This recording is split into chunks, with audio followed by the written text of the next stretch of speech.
Ano yun? Ate, pabili nga po ng 1,000. Papalit? Ay, 1,000. Ako, pasensya ka na ha. Wala akong maipapalit dyan.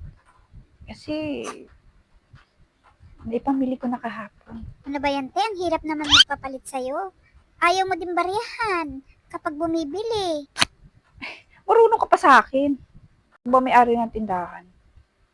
Sa iba ka na lang magpapalit. Hindi lang naman akong tindahan dito. Ayun oh, hanggang dulo yan. Nasa bungad ka kasi. Kaya dito ko gusto magpapalit. Pupunta pa ako ng dulo, layo pa. Ah, gusto mo talaga ng barya? Sige. Bibigyan kita. Saan na ba yun? Ito. Yan Yan. Dami yung barya. Tagpipiso lahat yan. Saktong 1,000. Yan. Ha? Akin na. Yan bibigay mo sa akin? Grabe ka naman. Ba't nagre-reklamo ka ngayon? Gusto mo barya, di ba? O di yan barya. Literal na barya. Angal ka pa? Ako na to. Ayan na barya mo.